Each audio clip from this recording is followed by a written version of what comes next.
Finalmente, vamos falar sobre um assunto chato, burocrático, mas que a Sara adora fazer o quê? Que as pessoas são diferentes, graças a Deus, né? Então vamos falar sobre imposto, empresa, contabilidade, tudo mais.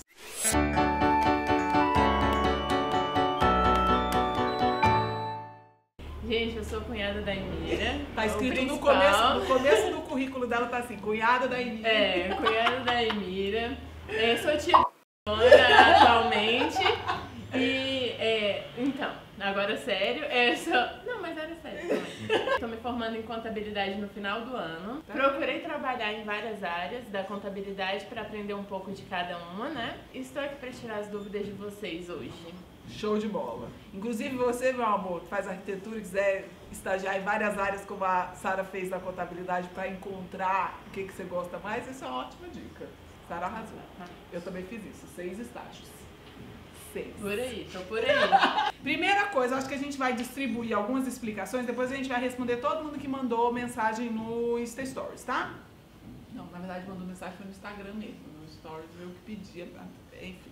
O que acontece? Quando você é empregado de alguém, essa carteira assinada, só o fato de você ter carteira assinada significa que a empresa que te contratou está falando para o governo que você recebe um dinheiro, que você recolhe uns impostos.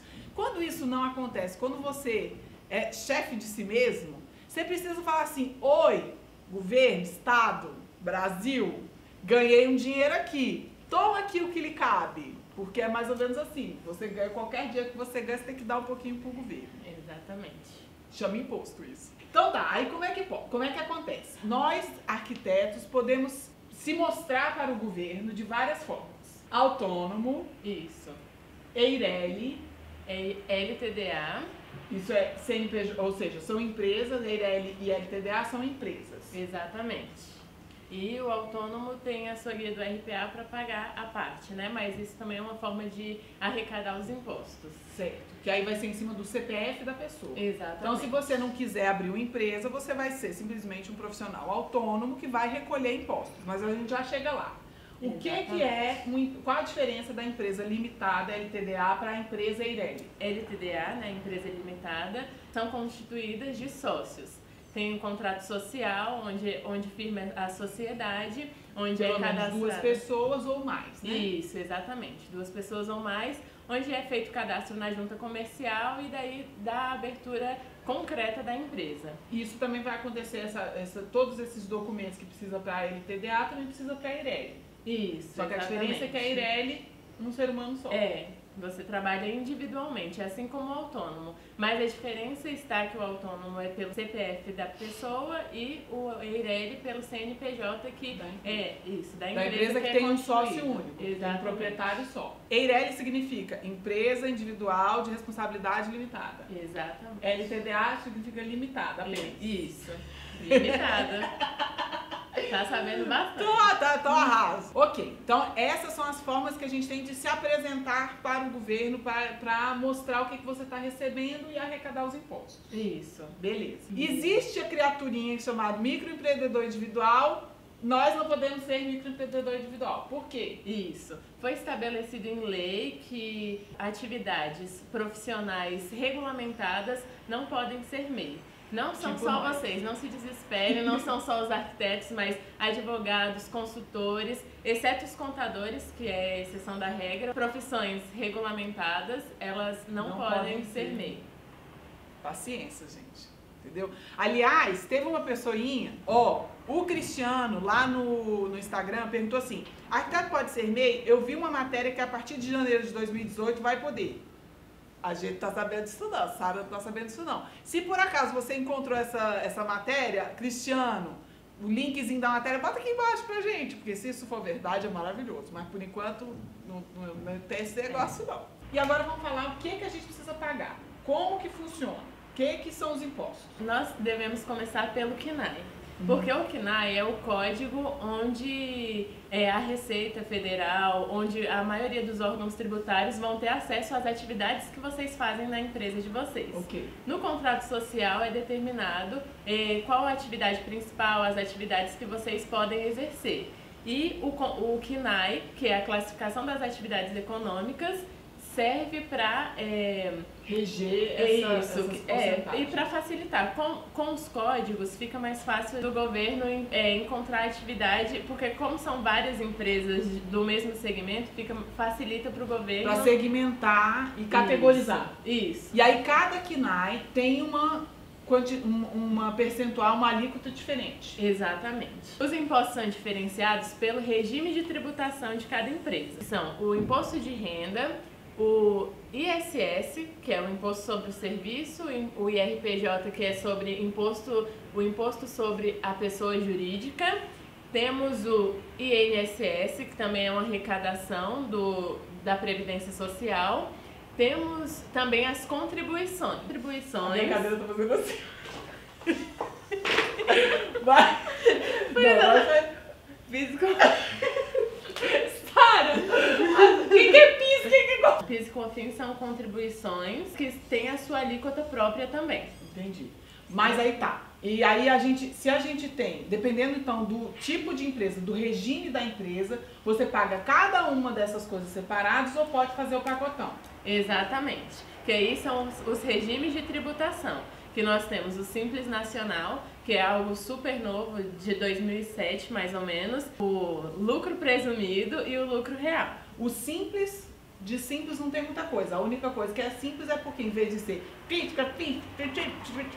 um imposto só. Exatamente. Que junta tudo. Exatamente. Por isso que chama Simples. Isso. O Simples Nacional foi uma medida do governo para ajudar as empresas, as micro e pequenas empresas. Porque como no lucro presumido e real as alíquotas são separadas, então as micro e pequenas empresas que têm faturamento menor, elas estavam sendo desfavorecidas por conta de pagarem um imposto a mais, entendeu? Pelo serviço prestado. Que aí, aí o Simples Nacional tem vários anexos que categorizam também, que nem o CNAE. Isso. Mais ou menos. É, mais ou menos isso. O CNAE é o código, certo? A partir do CNAE, você pode perceber aonde o seu código se encaixa, em qual anexo do Simples Nacional. O Simples Nacional ele é constituído por 6 anexos que tem diferentes faixas de receita, que a partir do valor da sua receita bruta dos últimos 12 meses, você vai ter o valor exato da sua alíquota. Mas também, dependendo do anexo, a gente pode variar essa alíquota. Exato. Pode haver variação de alíquota conforme o código do CNAE. Às vezes vocês, em uma mesma nota fiscal, podem colocar vários CNAEs, né? Por exemplo, um projeto e um trabalho como design de interiores. São 2 anexos diferentes, então 2 alíquotas diferentes. E nisso pode haver a variação. Pra gente, depois que saiu o Simples Nacional, o que facilitou é isso. Em vez de pagar vários impostos, a gente paga um só. Só que não teve a redução, porque a gente, arquiteto, está no anexo 6. E aí no anexo 6, o valor total dá 16,93% para essa primeira faixa de faturamento. Isso. Só que 16,93% continua alto. Tem muitas empresas que esse valor foi reduzido para 5%, para 6%, para 9%, dependendo do faturamento. Então, a única vantagem, gente, da gente ser simples é porque a gente só paga o imposto, mas a alíquota ela continua alta. Não facilitou para a gente nesse sentido de reduzir o valor que a gente paga de imposto. Por isso que é pesado pra gente. Eu venho notando que os contadores, eles fazem um pacotão geral, assim, não, todas as empresas vão ser Simples Nacional. Mas é importantíssimo eu falar aqui para vocês que deve haver um planejamento tributário. Por ser uma alíquota unificada, não quer dizer que seja a melhor forma de tributação para sua empresa, porque existem ainda o lucro presumido, o lucro real. Se eu não me engano, no lucro presumido, o que a gente paga é um pouquinho menos que 16,93. Se eu não me engano, é 16,33. É um pouquinho a menos, mas é um pouquinho a menos que você vai pagar. Então vale a pena a gente pensar e avaliar isso com o contador que você vai contratar. É importante vocês verificarem com o contador, porque não tem como a gente chegar aqui para vocês e falarem é a alíquota tal do seu imposto, porque cada caso é um caso. Cada empresa tem um tipo de faturamento, cada empresa tem uma atividade exercida, cada empresa tem que ter a sua alíquota correta. Vamos falar então de autônomo. A Maria Amélia perguntou sobre o que é o RPA. Como que tem que ser pago, se é pago sobre cada serviço, se é pago anualmente, como que funciona? O que é o RPA? Certo. O RPA é uma guia para os pros autônomos para fazerem o pagamento dos seus impostos. Tem um percentual também, tem uma alíquota sobre esse recibo. O valor é 27,5%. 27,5% sobre cada nota emitida. Exatamente. Ou seja, quase 1/3 do que você pedir no seu projeto, se você for autônomo, você vai pagar de imposto. Então pense nisso antes de emitir a nota, antes de optar por essa alternativa como prestador de serviço. Isso, exatamente. Porque como vocês têm essa opção de EIRELI, né, de vocês serem EIRELI, trabalhando como autônomo, sendo uma pessoa só, assim como autônomo, às vezes é mais vantajoso você ser EIRELI do que autônomo. Porque as atividades de autônomos, tipo, eu tenho uma loja, uma pequena loja, um pequeno comércio, às vezes vale mais a pena porque o percentual do imposto é menor. Mas para as profissões regulamentadas, a EIRELI é mais rentável. Mesmo que a gente tenha que pagar anualmente uma série de coisas. Primeiro, você tem que ter um contador,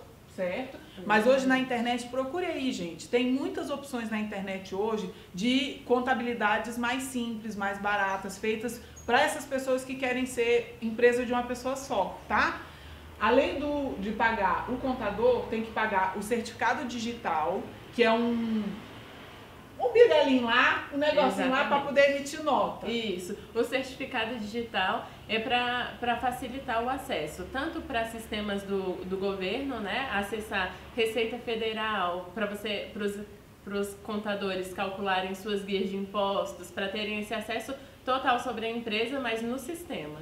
Ó, a Mi Alves fez uma série de perguntas que eu acho que a gente já respondeu. Depois ela fala assim: podemos dar a opção de não emitir notas para clientes que sejam pessoas físicas? Tá respondido? Não, porque você vai estar recebendo um valor de qualquer forma. E o governo deve ficar a par desses valores recebidos, até porque tem o cálculo do imposto de renda. Hoje em dia são várias coisas, várias ferramentas no sistema, até da própria nota fiscal, que podem trazer informações caso precise de auditoria, e assim é um pulo para descobrir, minha filha.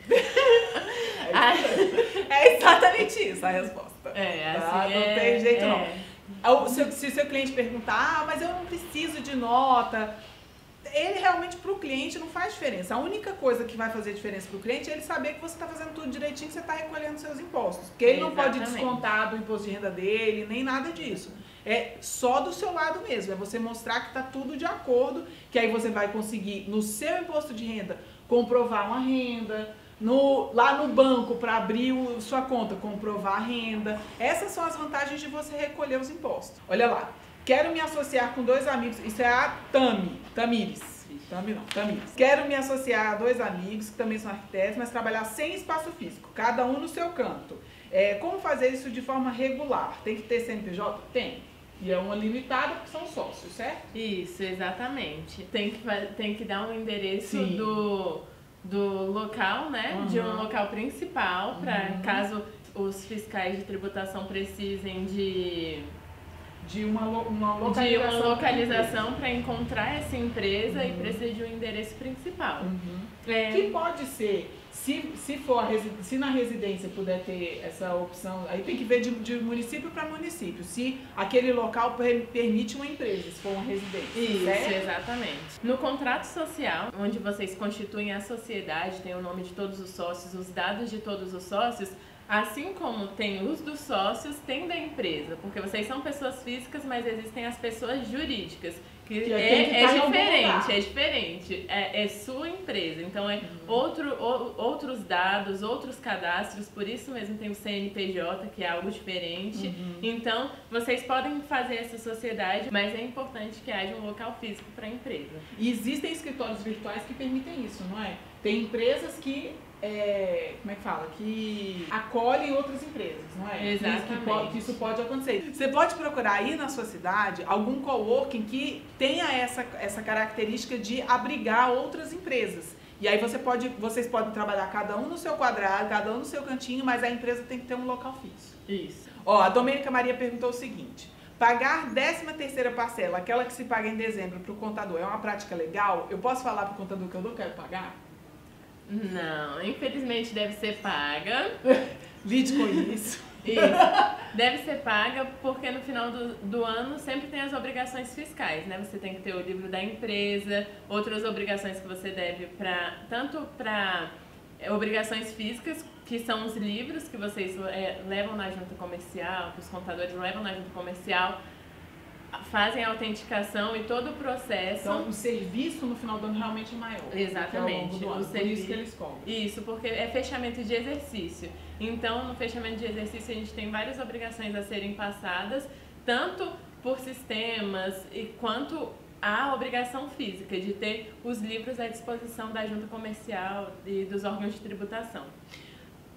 O fato de você perguntar se posso falar que não quero pagar, eu acho que é uma forma de você negociar com o seu contador. Isso aí sempre é possível você negociar. Varia aí de contador para contador. Pode ser que tenha alguém que não cobra. Isso. Mas que é uma coisa corriqueira que as pessoas fazem normalmente, as empresas de contabilidade fazem normalmente, sim, por conta disso que a Sara falou. Exatamente. Terminou. Exatamente. Corta todos os exatamente, Alice. Espero que tenha sido eficiente, eu espero que vocês tenham gostado, que vocês tenham conseguido entender. Deixa aqui nos comentários, vou pedir pra ela entrar e comentar aqui e tirar as dúvidas, senão a gente faz um outro vídeo, né? Isso, porque exatamente. tem muita coisa. Exatamente. Porque tem muita coisa, é muito complexo. A Sara precisou dar uma estudada porque ela não tinha especialidade nessa parte de arquitetura, nunca tinha trabalhado diretamente com isso. E é muito complexo. Da mesma forma que a arquitetura tem muitas áreas, contabilidade também tem muitas áreas. Dê o like, se inscrevam no canal e até o próximo vídeo. Por hoje é só, até a próxima. Tchau!